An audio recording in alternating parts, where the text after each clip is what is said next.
And that's exactly the point. So every time you see anything on a chart or you collect data for, the first question is why? What are you measuring and why? If you're not going to make any decisions based on the numbers, that whatever the result is, then why are you measuring the whole thing? It's basically just a waste of time. Hi, I'm Sylvia Milverton, CEO of Links Educate. This is Talent is Everywhere. We're here to talk about how to keep talent and how to develop talent in order to build a strong business. We'll interview leaders to hear their best experiences of how they invested in people.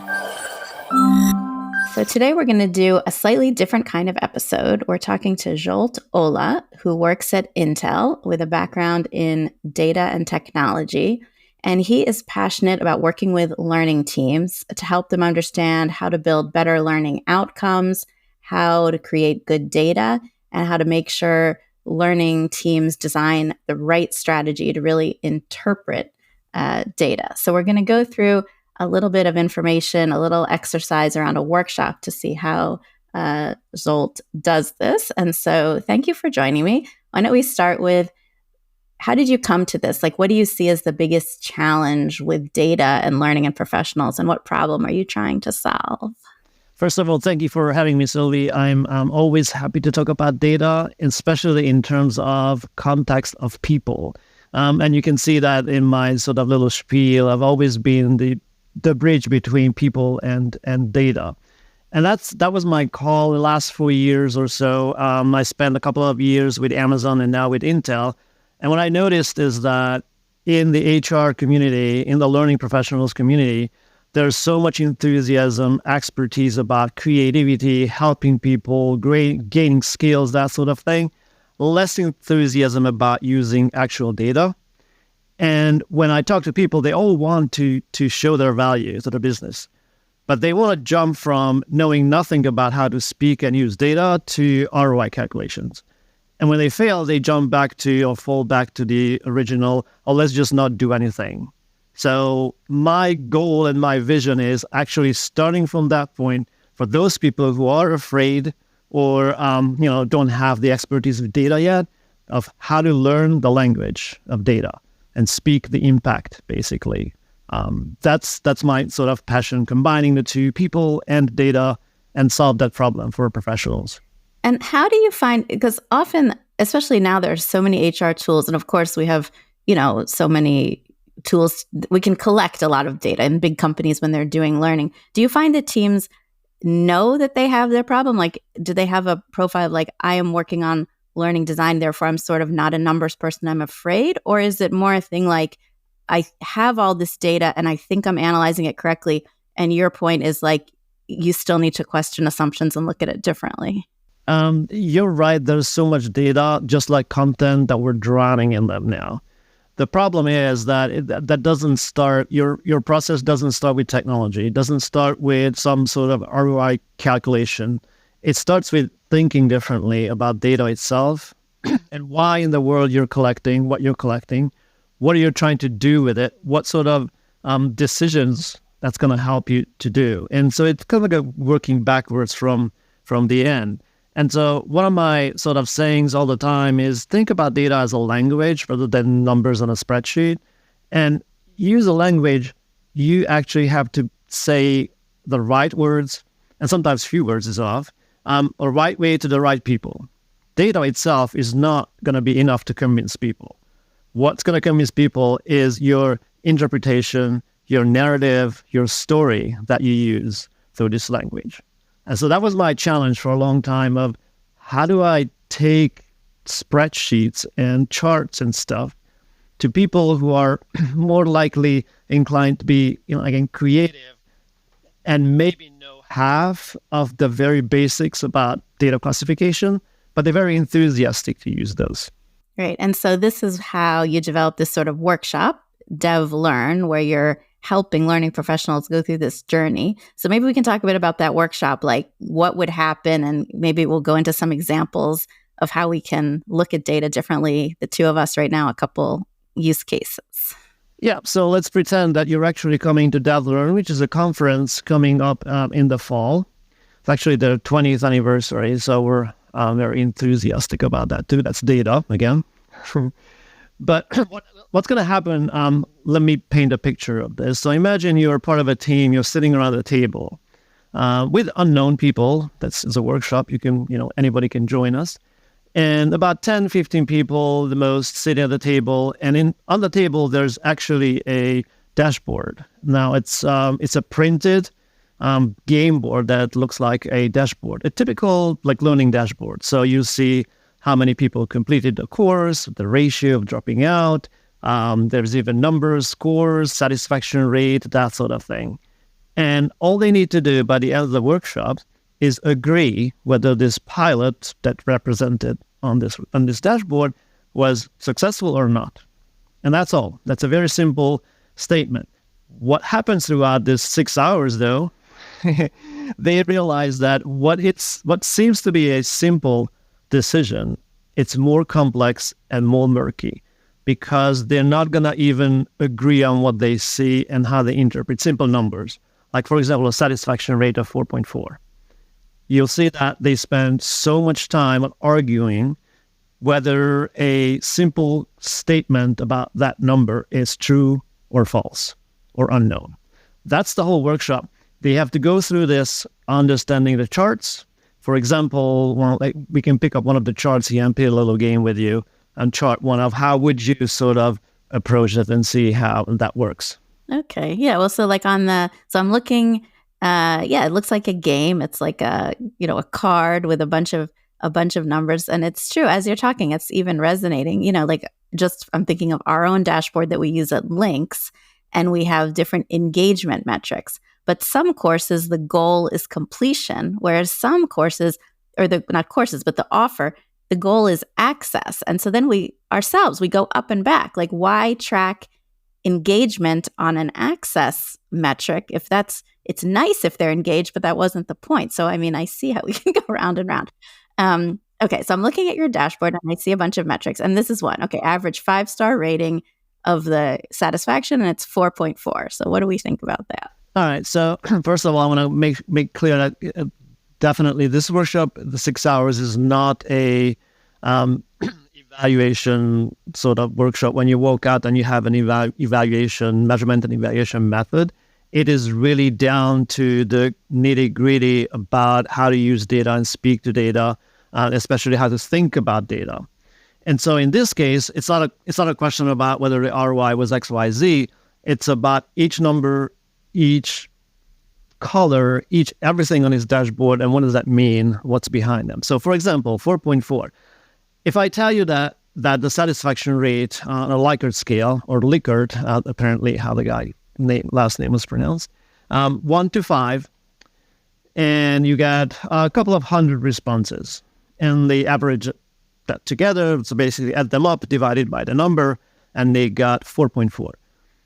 There's an asterisk on that, as you see on the dashboard, and it says, explaining that there was one single feedback that they excluded, which was a 1-star. Everything else was 5, and 4 and 3. And because it was about the internet, so someone complained about the internet connection in the open text, so they know it wasn't about the content. So they excluded that one, and that's how they rounded up to 4.4, which was their target. So they're happy that they reached the target. So the first question is, would you throw out one single item of feedback if it's so far out that this is 1 and everything else is above 3? Mm-hmm. Right. Yeah. On the one hand, yeah. Would you? Would I? I see the both sides. On the one hand, yes, because it's an outlier. On the other hand, that person had a pretty bad experience, so you should include it. Okay, so that's not a decision. Because, again, imagine that you have 10 people in a room, in your table, and you have to make a decision whether you would do it or not. Or based on the data, it's sort of unknown, so you would not touch it. So one thing that I always encourage people to think about in this way is, what is the end result? So what are we trying to do here? And there are two things. One is the technology and statistics. So there are statistical ways to declare what an outlier is. And we're not going to get into that today. But literally, how far out from sort of the mean in the middle. And you can use that to, before you even collect data, declare of what you're going to do with outliers. So don't ever do this afterwards. Like, oh, this is low, so let's get rid of it and make up a rule that we had this in our strategy. Because what if it's 5? Would you get rid of it too? No, because that helps you to move up the. So 1 is stay And with this them. is totally what we always. This is completely what we always do. We always do. Oh yeah, it's like, hey, can we do something about that number? It's also have a bigger problem here, which is about the Likert scale. So let me ask you this. So you know how the Likert scale works. It's like 1 to 5, and then they pick one number. The question is, would you treat that number that they pick as a choice between 1, 2, 3, 4, 5? Or would you treat that number as something as a continuous scale from 1 to 5? So they could pick any number. Right. Like I would think of it as a continuous scale. If you think about it as a continuous scale, you already have an assumption. And it may work out if anybody else with the same assumption. But here's what happens if you think that way, that's a continuous scale. If I can pick any point on that scale, do you think I would still pick that exact same spot for 3? Right. Probably not. No. That would be spots above and below 3. So what you do now is actually introducing a rounding problem, because you treat every number that's close to 3 as 3. Because I might put like a 3.4, 3.5 maybe, or even 2.6. When I chose 3, that's the closest. So basically my thinking is it's less than 4, but more than 2. So when you round these, you lose the basically the granularity of that number, even if they thought about it like a scale.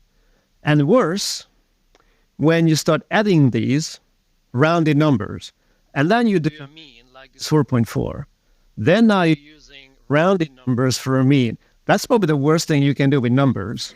Yeah, you're completely right. And so in fact, every single event that I've ever gone to sends me a thing and you click a number of what is your rating. And so, yeah, what is your conclusion on all these sorts of things? Like when you rate something, that it's not really meaningful, you really have to be intentional about how you ask the question and how you organize it. So this is a problem that we normally have within, I think, the learning professionals is oversimplifying things, because there's so much behind. There's actually two camps, two big, very loud camps about this. One, it says these are actually, and there are data classifications term for these, but these are actually just simple choices, and there's an order. So it's an ordinal number. Like 3 is bigger than 2, 4 is bigger than 3. But these are not continuous scale at all, and even the distance between them are not the same. So what I mean is by that is, do you think it's the same, if you think about a Likert 1 to 5, it's the same effort to move from 1 to 2 or 4 to 5? And we don't know, because it's completely random.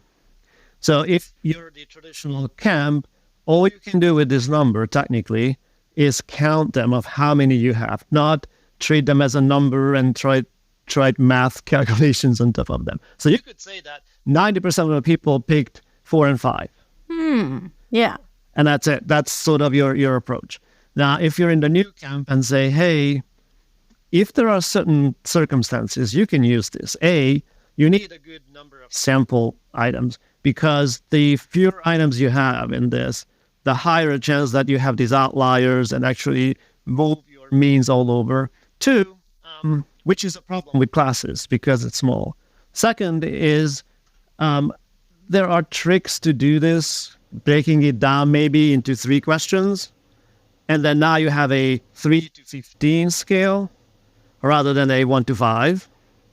But then you have to deal with the problem of, are those 3 questions actually measuring a compound, like a good construct for one thing that now you can ask. So for example, engagement could be measured in 3 different ways. Physical engagement, emotional engagement, and then cognitive engagement, and then you sort of combine them in a scale. But you see how complicated this single number is. And on top of that, here's my biggest problem with that. Don't ever use this as a single decision-making point. Yes, you can use that on the chart somewhere, along with other things, so you can detect disasters. So what happens is that, if you get a 2 suddenly, then something went wrong. And so your detective work. But by itself, this number should never be on a target. So you should not start with, we have to have 4.4. It doesn't make any sense, I think. Yeah, I thought of a lot of things while you were talking. Yeah, one that was your last point was one that occurred to me. It's almost like set a benchmark, and that you decide the way you ask the question, the sample size, and like, listen, when we do these workshops, we should get 90% of the people saying 4 or 5. If all of a sudden, we're at 85%, something went wrong, and it should just cause you to look rather than, you're looking at a trend rather than an absolute. And that also it depends on so many things, like a learning program, right? I think the internet example is actually interesting because that sort of has nothing to do with what you're focused on. But if you're asking, like, did you have a good experience? Actually, it was terrible. It was hot, or I couldn't connect, or the sound was bad, or whatever. And so that's not a business impact, but it's sort of like a valid thing. So, yeah. And that's exactly the point. So every time you see anything on a chart or you collect data for, the first question is why? What are you measuring and why? If you're not going to make any decisions based on the numbers, that whatever the result is, then why are you measuring the whole thing? It's basically just a waste of time. And if you do, then you need to be aware of what might be the traps. So in this case, if you start creating averages and a rounded problem, then okay, that's maybe fine, but you should also see the distribution of your responses. So when you plot them out, it should look like a normal, like a bell curve sort of thing if you get the right sample size and it's a naturally occurring sort of result. If they don't look anything like that, then, for example, a mean doesn't make sense. It actually leads to which I have many examples in this dashboard. When we just look at the mean itself, it's actually meaningless.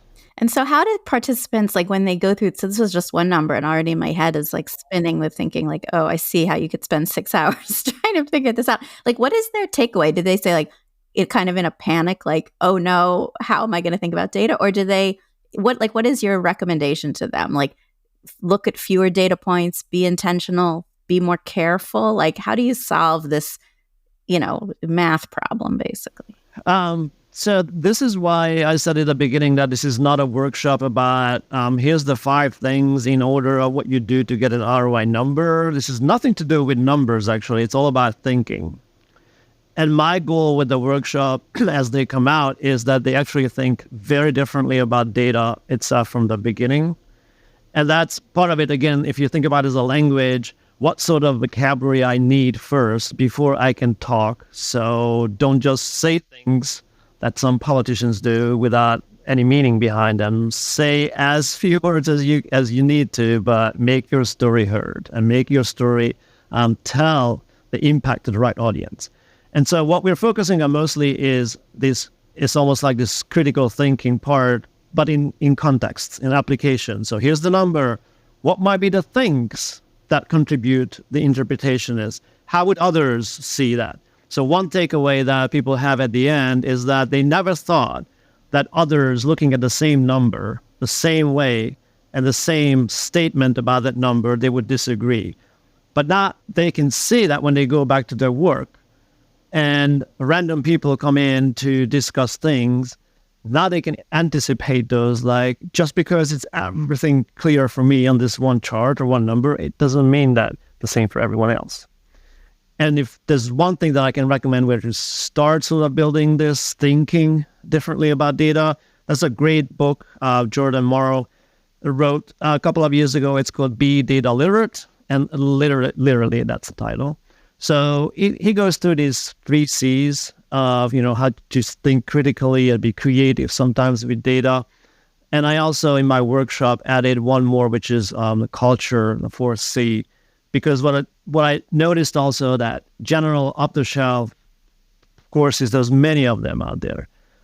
They're hard to translate into your own culture unless you know how to get things done internally. So you need to actually adopt all these, not just take something, buy something, and run with it. as you think you would do with other products.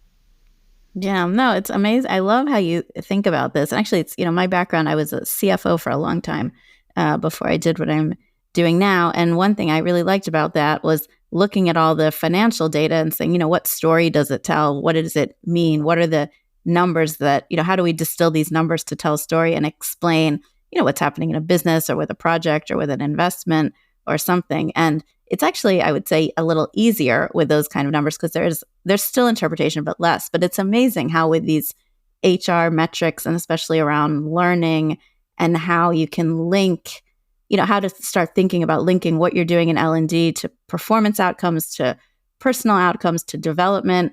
It's actually, really hard. And, thinking critically about the data and how you're going to analyze it is actually key before you start drawing a bunch of conclusions that actually make no sense.